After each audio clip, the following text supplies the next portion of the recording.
impressionniste, malheureusement pour ceux qui ont dit que ça l'était.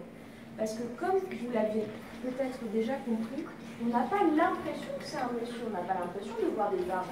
On voit, avec énormément de détails, les arbres, justement, le reflet aussi de l'eau, les feuillages aussi, comme tu as dit, dans la veine. On peut voir même, vous voyez les traits qui sont sur le chemin? Oui. C'est des traits qui représentent quoi? Peut-être, ça dépend, ça peut être un bateau ou une charrette. C'est en effet une charrette, puisqu'on est il y a plus de 100 ans. Les carrosses. Voilà, les carrosses, les chars, si vous voulez. En tout cas, ce sont des roues en bois qui ont laissé des sillons, des creux. On voit tous les détails et ça, c'est un tableau réaliste. On va tous se lever à et il est mort en 1938. Le tableau s'appelle Sous-bois à Pont-Aven, 1879, c'est la date où ça a été fait. C'est comme tout à l'heure, nous sommes sur un tableau où ça fait beaucoup plus qu'un siècle, plus de 100 ans, qui a été réalisé. Première question, est-ce que c'est un paysage ou est-ce que c'est un portrait? Là, on est sur un tableau impressionniste et pour vous remontrer un tableau réaliste, c'est comme ceci. Là, on voit tous les détails. On voit des artistes qui sont en bord de mer. Sans flash, s'il te plaît. Et justement, ils ont même des chevalets. On voit les différentes choses qu'ils ont dans leur pique-nique. Des bouteilles, de la nourriture.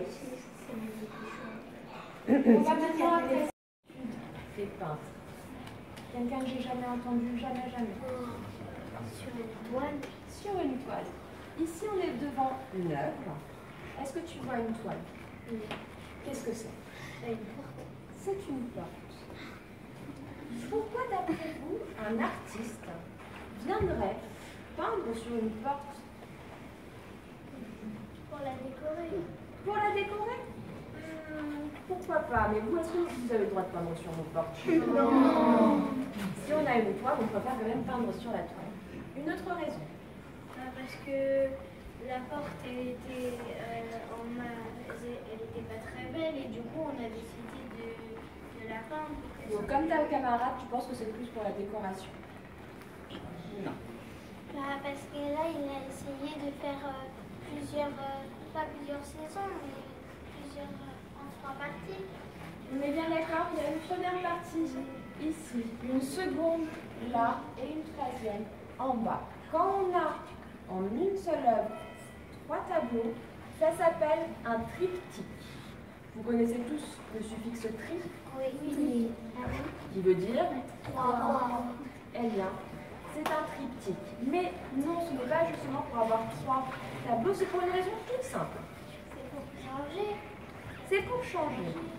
Eh bien, je vais vous apprendre qu'à Pont-Aven, justement, il y a des artistes qui sont riches, qui sont pauvres et qui viennent quand même peindre ici. Une toile, ça coûte cher. C'est quand même un coût.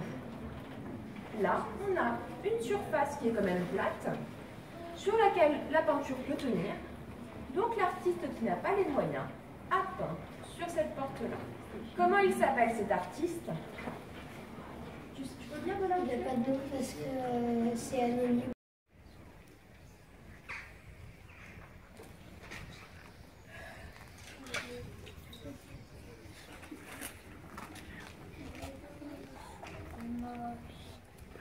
Ouais, pareil, je trouve.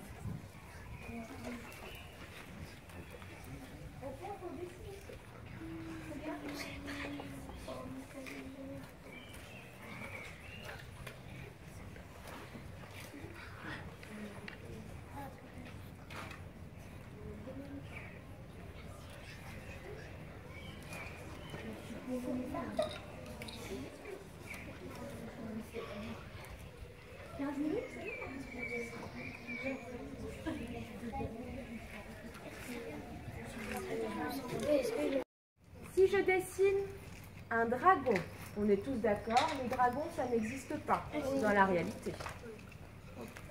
Je dessine un dragon extrêmement bien, avec les détails justement de ses écailles, de ses narines. On peut voir même son œil extrêmement bien. Est-ce que c'est du réalisme? Réalisme. Pourquoi? Parce que tu vois bien tout ce qui est détaillé. Tu sais qu'est-ce que c'est, tu sais de quoi on parle. C'est ça. Du réalisme, ça veut dire que même si c'est pas réel, on a tous compris que le dragon, ça n'existait pas, si c'est dessiné avec énormément de détails, comme si on dirait qu'il était vrai, ça reste du réalisme. Comme tout à l'heure. Comme tout à l'heure, avec la dame, avec le portrait qu'on a vu. Très bien. Je vais écouter, je vais pouvoir